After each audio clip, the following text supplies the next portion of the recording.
Só que o Trump não parou aí. Ele falou que ele vai tarifar o mundo inteiro, Mano, inclusive os aliados. e Todos. aí vem a gente, Isso, todo mundo.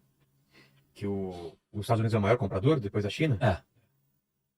E a diferença, né? Porque a China compra commodity e os Estados Unidos compra outras coisas, né?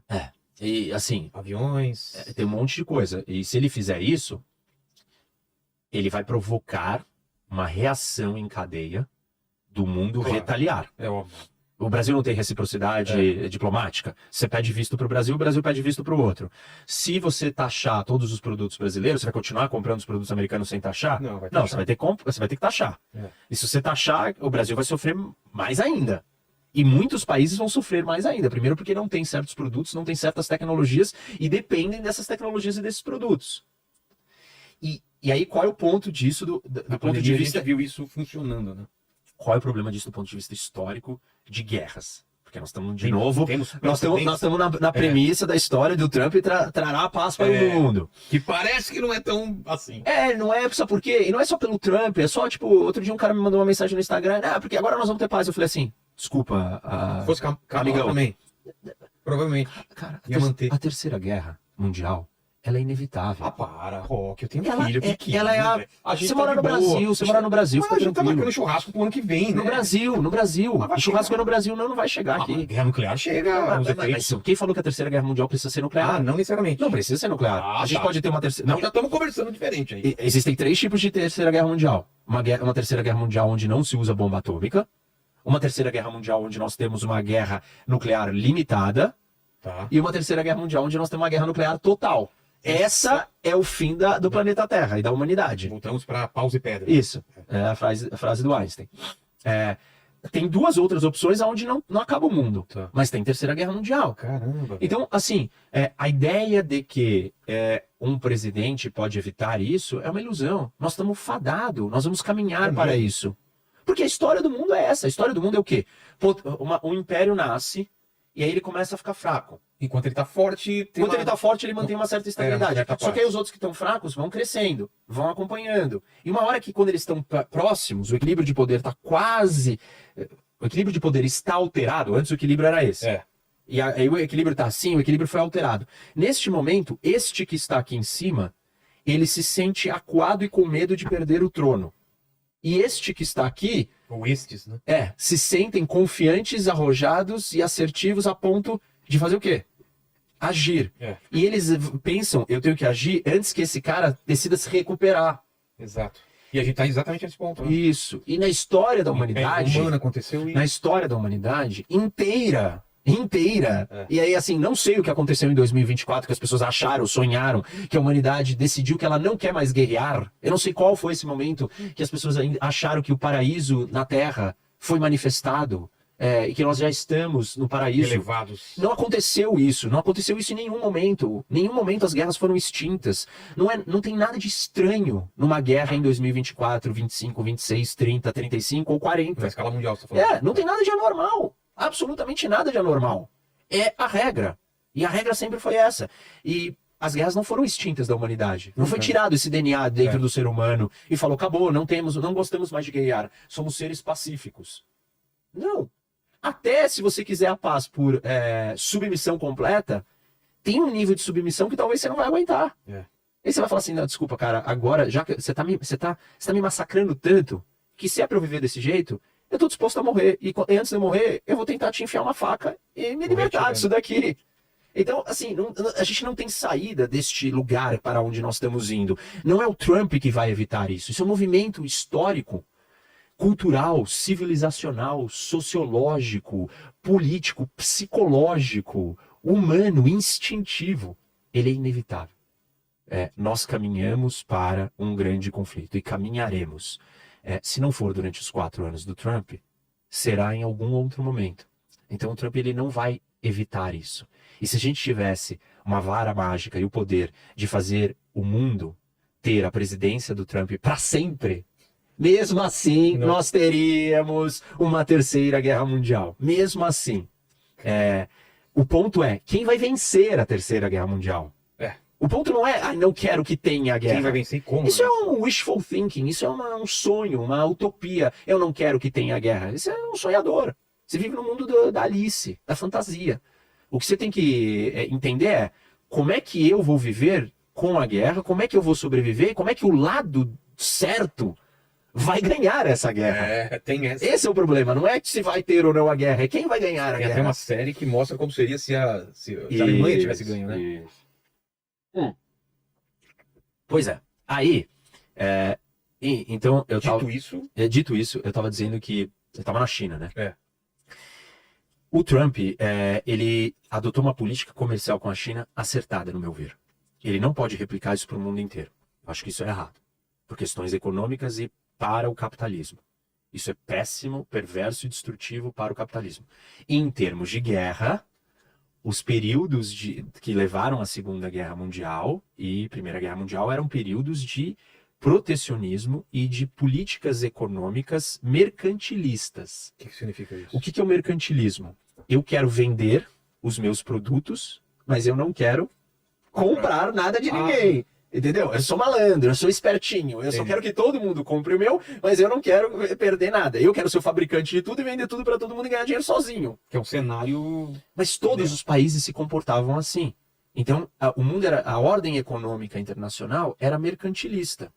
Nós saímos dessa ordem e tivemos 80 anos de paz, porque os Estados Unidos trouxe um desenho, uma arquitetura internacional, aonde o livre comércio imperou, onde foi criado o GATT, foi criado o FMI, foi criado o Banco Mundial, o GATT virou Organização Mundial do Comércio, e aí todo mundo abriu as suas fronteiras para o comércio internacional.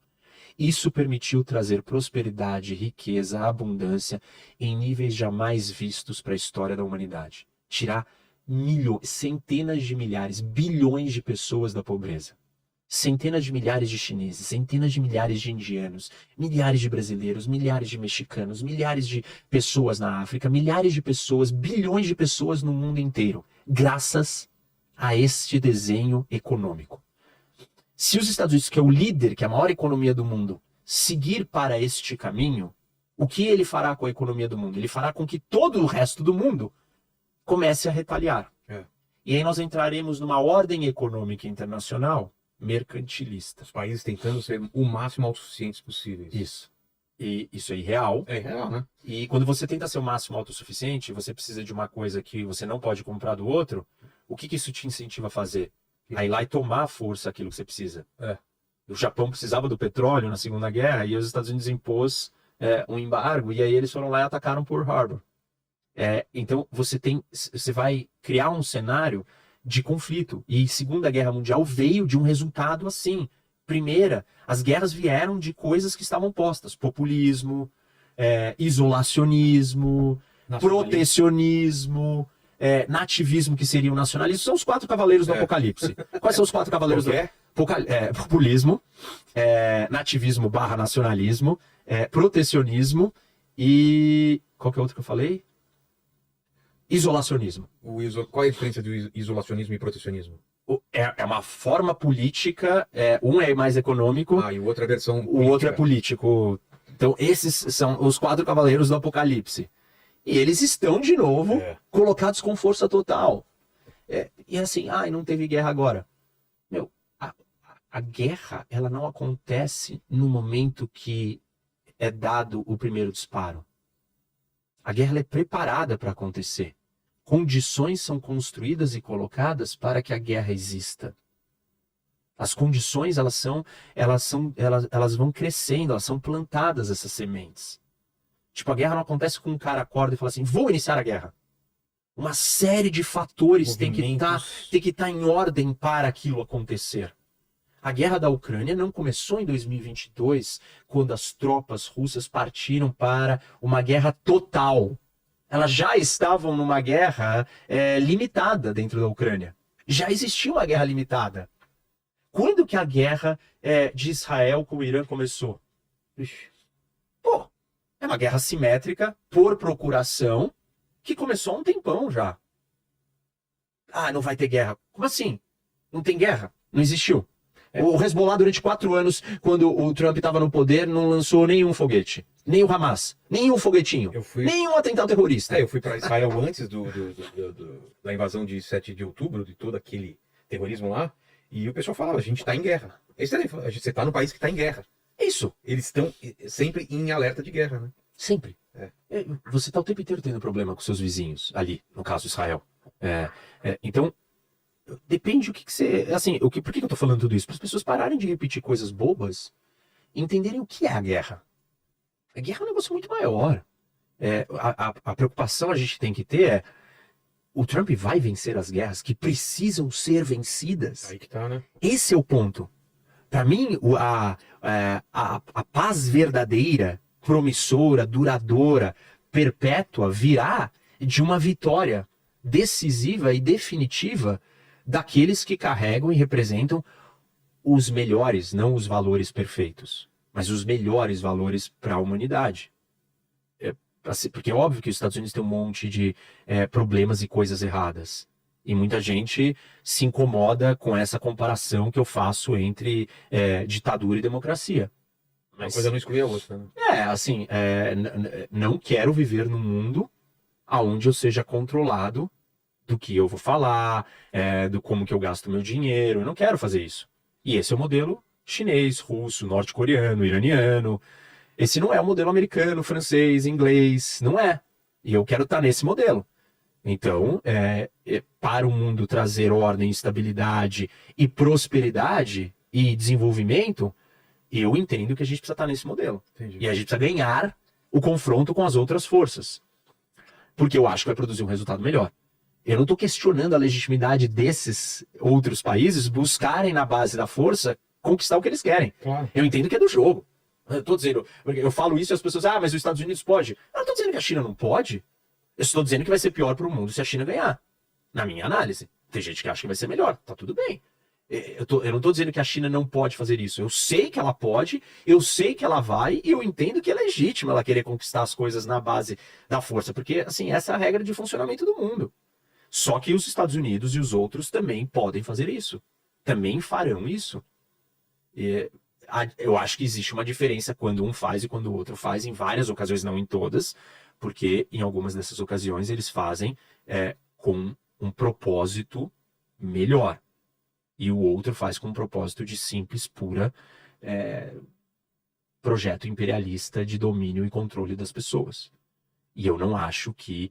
Óbvio que quando os Estados Unidos... o pessoal vai falar, né, que do Iraque tinha o interesse no petróleo. Beleza. Eu não estou dizendo que não tem. Eu estou dizendo que, junto com ele ter um interesse, ele pega, ele recebe ou ele dá alguma coisa para o mundo.